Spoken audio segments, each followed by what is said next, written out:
کیا خوبصورت الفاظ ہدایت الحیارہ میں موجود ہے. صفحہ نمبر 199 پر یہ الفاظ رب ذوالجلال کے موجود ہیں جو رب ذوالجلال کا خطاب حضرت داؤد علیہ السلام کے لیے تھا. میرے محبوب علیہ السلام کا تعارف کرواتے ہوئے رب نے کہا اے میرے داؤد و امتہ مرحومہ، میرے حبیب علیہ السلام کی امت مرحومہ ہے. آتیتہم من النوافل مثل ما آتیت الانبیاء علیہم السلام، میں نے اس امت کو وہ نفل دیے جو نفل میں نے نبیوں کو عطا کیے تھے. انبیاء کرام علیہ السلام کو عبادت میں جو نوافل میں نے دیے، میں نے اور وہ کسی امت کو نہیں دیے. وہ نوافل میں حضرت محمد مصطفیٰ صلی اللہ علیہ وسلم کی امت کو عطا کرنے والا ہوں. اور ساتھ ہی فرما دیا وَافْتَرَضْتُ عَلَيْهِمُ الْفَرَائِضَ الَّتِي افْتَرَضْتُ عَلَى الْأَنْبِيَاءِ، میں حضرت محمد مصطفیٰ صلی اللہ علیہ وسلم کے غلاموں کو وہ فرائض دینے والا ہوں جو فرائض صرف میں نے نبیوں کو عطا فرمائے تھے. کسی دور میں امت کا وہ حصہ نہیں تھا، ہر دور میں وہ انبیاء کرام علیہ السلام کا حصہ چلا آیا ہے. اور ساتھ ہی یہ ارشاد فرما دیا یہاں تک کہ یأتونی یوم القیامہ، جب یہ نصاب پورا کرتے ہوئے میرے پاس یہ قیامت کے دن پہنچیں گے تو کیا ہوگا؟ رب ذوالجلال فرماتا ہے وَنُورُهُمْ مِثْلُ نُورِ الْأَنْبِيَاءِ، ان کے چہروں پہ انبیاء کے نور کی طرح نور چمک رہا ہوگا. باقی امتوں کا انداز اور نور والے نبی صلی اللہ علیہ وسلم کی امت کا انداز اور اس امت کے چہروں کو جو قیامت کے دن روشنی ملے گی، رب ذوالجلال اس روشنی کا ذکر کرتے ہوئے فرما جس طرح انبیاء علیہ السلام کو میں نور دینے والا ہوں، ان کے زیر سایہ ان کے تابع اس امت کے افراد کو بھی نور دینے والا ہوں. اس کا سبب کیا ہے؟ سبب اللہ یہ ارشاد فرماتا ہے ذالک، یہ اس لیے ہے انی افطرت علیہم ان یتطہروا لکل صلاۃ، اس واسطے کہ میں نے ان کو جو حکم دیا تھا کہ ہر نماز کے لیے وضو کرنا ہے، کما افطرت علی الانبیاء، یہ پہلے صرف نبیوں کو حکم ہوتا تھا. انبیاء علیہ السلام کو جو وضو کا حکم تھا اس کیٹیگری کا حکم میں نے اس امت کے لیے رکھا ہوا ہے. وَأَمَرْتُهُمْ، اور میں نے ان کو حکم دیا بِالْغُسْلِ مِنَ الْجَنَابَةِ كَمَا أَمَرْتُ الْأَنْبِيَاءَ قَبْلَهُمْ، جس طرح پہلے انبیاء کرام علیہ السلام کو جنابت کے بعد غسل کا حکم تھا، ایسے ہی اس امت کو میں نے حکم خاص طور پر عطا فرمایا ہے. اور ساتھ ہی رب ذوالجلال نے یہ کہہ دیا وَأَمَرْتُهُمْ بِالْحَجِّ كَمَا أَمَرْتُ الْأَنْبِيَاءَ، میں نے جیسے انبیاء علیہ السلام کو حج کا حکم دیا تھا ایسے میں نے اس امت کو بھی حج کا حکم عطا فرمایا ہے. وَأَمَرْتُهُمْ بِالْجِهَادِ كَمَا أَمَرْتُ الرُّسُلَ مِنْ قَبْلِهِمْ، جس طرح پہلی امتوں کے رسولوں کو جہاد کا حکم ہوتا تھا میں نے ایسی شان جہاد اس امت کو بھی عطا فرمائی ہے. اب دیکھو اس دین کی پہچان ہماری کتنی بڑی پہچان. دنیا میں آج لوگ بورڈ لگا کے اپنی پہچان کرواتے ہیں، اشتہار چھاپ کے اپنی پہچان کرواتے ہیں، مختلف ذریعوں سے اپنی پہچان کرواتے ہیں. قیامت کا دن آئے گا سب پروٹوکول ختم ہو جائیں گے، سب بورڈ ختم ہو جائیں گے، سب اشتہار اٹھ جائیں گے، ہر طرح کی ایڈورٹائزمنٹ کا جو معاملہ ہے اس کی دھجیاں اڑ جائیں گی. مگر اس امت کے لیے اعزاز کیا ہے؟ کیا پہچان ہے؟ آج اسلام کا نام لینے والوں، اسلام کے نام پر فخر کرنے والوں، اسلام کو اپنی پہچان کہلانے والوں، اسلام کو اپنی پہچان کہنے والوں، یہ یاد رکھو میدان محشر ہوگا. صحابہ کرام علیہ رضوان نے پوچھا تھا یا رسول اللہ صلی اللہ علیہ وسلم کروڑوں اربوں انسان ہوں گے، آپ ہمیں کیسے پہچانو گے؟ تو محبوب علیہ الصلوۃ والسلام نے یہ خود ارشاد فرمایا تھا، فرمایا انتم الحر المحجلون، میدان محشر میں صرف تمہارے چہرے ہی چمک رہے ہوں گے. اسلام کی پہچان جب سب بورڈ، سائن بورڈ، سب بینر، ہر قسم کی ایڈورٹائزنگ کمپنیوں کے اشتہارات کا سلسلہ ختم ہو جائے گا میدان محشر میں، پھر بھی اسلام کی پہچان، اسلام کا سکہ، اسلام کا راز، اسلام کی ہر ایک طرف بہتری، اس کا انداز کیا ہوگا؟ فرمایا وضو اگرچہ ہر امت کرتی رہی اس کا ایک خاص انداز تھا، مگر قیامت کے دن وضو والے آزاد جس کے چمکیں گے وہ اسلام کا شہدائی ہوگا. قدم بھی چمکیں گے، ہاتھ بھی چمکیں گے، چہرہ بھی چمکے گا. اس بنیاد پر آج اس ماحول میں امریکہ سے ڈر کے، برطانیہ سے ڈر کے، اسرائیل سے ڈر کے، ہندو، یہودی، سیکس سے ڈر کر اپنے اسلام کے لحاظ سے اپنے بارے میں اپنے ذہن کو تشویش میں مت ڈالنا. یہ اسلام اسلام وہ ہے آج بھی تمہیں اونچا کرنے والا ہے، میدان معاشرے میں بھی تمہیں اونچا کرنے والا ہے۔ کیا تازگی ہے اس اسلام کی۔ وضو کرتے ہیں، آج کا گورا ہاتھ دھوتا ہے صابن سے، بال دھوتا ہے شیمپو سے، اور دن میں 4 مرتبہ 5 مرتبہ دھوتا ہے۔ وہ جو کچھ بھی استعمال کر لے، تھوڑی دیر کے بعد بدن پھر گندا، تھوڑی دیر کے بعد پھر فریش ہونے کی ضرورت۔ یاد رکھنا، تم نماز کے لیے، تلاوت قرآن کے لیے، دین کے کاموں کے لیے جو وضو کرتے ہو اور وضو کر کے بیٹھتے ہو اور وضو کر کے بیٹھتے ہو، میرے محبوب علیہ الصلوۃ والسلام ارشاد فرما رہے ہیں تمہارے وضو کا اثر اتنا دیر پا ہے، ایک طہارت کے لحاظ سے تو اب کچھ وقت کے لیے ہے، پھر نیا کرنا پڑتا ہے، مگر آخرت کے لحاظ سے دنیا کے وہ لوگ جو آج شیمپو سے غسل کرے، صابن بار بار استعمال کرے، قیامت کا دن آئے گا ان کی اس طہارت کی کوئی حیثیت نہیں ہوگی، اس وقت اجساد سے بو آ رہی ہوگی، مگر یہ مومن ہے وضو آج کیا ہے، چہرہ قیامت کے دن بھی چمک رہا ہوگا۔ اس واسطے ضرورت ہے شکر کرو رب کا کہ اس نے اسلام دیا، شکر کرو محبوب صلی اللہ علیہ وسلم کا کہ انہوں نے مدینہ شریف میں ابر کرم برسایا تو پنجاب تک پانی پہنچ گیا۔ آج کسی نے سیراب ہے، آج بھی اس اسلام کی رونق ہمارے پاس موجود ہے، لہذا کسی کی دنیاوی ترقی کو دیکھ کر اپنے اسلام کو مت کوسنا، اپنی حیثیت کو مت کوسنا، یہ سارے مارے پھر رہے ہوں گے، اور میدان محشر میں نور چہروں پہ، نور آنکھوں میں تو چہروں پہ اجالے ہوں گے، مصطفیٰ والوں کے انداز نرالے ہوں گے۔ اللہ نے قرآن میں کہہ دیا، پہلوں کا خلاصہ تمہیں دیا، ان سے عظمت تمہیں دی، ان سے بڑا مقام تمہیں دیا۔ اگر اس کو مزید تفصیل سے دیکھنا ہے، تفسیر ابن کثیر جلد نمبر 4 صفحہ نمبر 92 پر یہ الفاظ موجود ہیں۔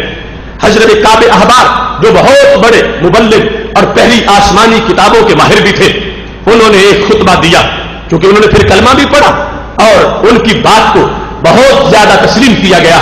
وہ کہنے لگے اوتیت حاضر امہ ثلاثہ لم توتہن امت قبلہا، اس امت کو 3 چیزیں ایسی دی گئیں جو اس سے پہلے کسی امت کو نہیں ملی۔ کتنی چیزیں؟ یہ ایک انداز، ورنہ اس سے زیادہ۔ اس امت کو 3 چیزیں ایسی دی گئی جو اس سے پہلے کسی امت کو نہیں ملی۔ آخر اس امت کی کوئی اپنی قابلیت ہے؟ یہ 3 انہیں ملی اور کسی کو نہیں ملی۔ اس امت کی کوئی اپنی جدا عبادت ہے؟ عمریں تو ان کی زیادہ تھی، عبادتوں کے سلسلے بھی بڑے لمبے تھے، مگر اس کو یہ ملی ان کو نہیں ملی، تو سبب کیا ہے؟ یہ نسبت ہے میرے نبی علیہ السلام کی۔ یہ نہ ہو تو کچھ بھی نہیں، وہ نسبت ملی تو بہت کچھ ہے۔ لہذا اس بنیاد پر بھی ہم کسی کو کوستے نہیں، مگر ان کو احساس دلاتے ہیں آج لے ان کی پناہ، آج مدد مانگو سے، کل نہ مانیں گے قیامت کو اگر مان گیا۔ اور نجدیوں کلمہ پڑھانے کا بھی احسان گیا۔ وہ جو ان کا انداز ہے، اس نسبت کی بنیاد پر ہمیں عظمت مل رہی ہے۔ ہم نکموں کی حیثیت کیا تھی؟ 3 چیزیں اس امت کو ملی جو پہلے کسی امت کو نہیں ملی، اور ہر چیز ایسی ہے، امریکہ جیسی کروڑ حکومت بیچ ڈالو، ان میں سے ایک چیز بھی تمہیں قیمت سے میسر نہیں آئے گی۔ کیا ضرورت ہے پھر امریکہ کو دیکھنے کی؟ کیا ضرورت ہے فرانس پیرس کی باتیں کرنے کی؟ ان کی چمک دنیا کی چمک، ان کی چمک اندھیروں کی مانند، اور ماہ مدینہ اپنی تجلی عطا کرے۔ یہ ڈھلتی چاندنی تو پہر دوپہر کی ہے، مدینہ کی چاندنی وہ چاندنی ہے جو دنیا کی بھی چاندنی ہے، قبر کی فردوس کی بھی چاندنی ہے۔ وہ 3 چیزیں کیا ہیں؟ نوٹ کرنا، یاد رکھنا، یہ آخری سبق ہے اس فہم دین کورس کا۔ کعب احبار کہتے ہیں کان اذا ارسل اللہ نبیا قال له انت شاہد علی امتک، جب رب ذوالجلال کسی نبی کو بھیجتا تھا تو اللہ فرماتا تھا میرے نبی تو اپنی امت کا گواہ، تو امت کا شاہد ہے، تیرے کہنے پر فیصلے ہوں گے۔ اب رب کے دربار کا گواہ ہونا یہ کوئی معمولی سیٹ تو نہیں، بہت بڑی سیٹ ہے۔ جتنا بڑا سٹیٹس اس کے دربار کا ہے، اتنا بڑا کیلیبر گواہ کا بھی ہونا چاہیے۔ ایرا گہرا تو گواہ دے نہیں سکتا، تو رب ذوالجلال ہر دور کے اندر اس نے صرف اس عہد کے نبی کو یہ سیٹ دی کہ تم گواہی دو گے، فیصلہ ہوگا۔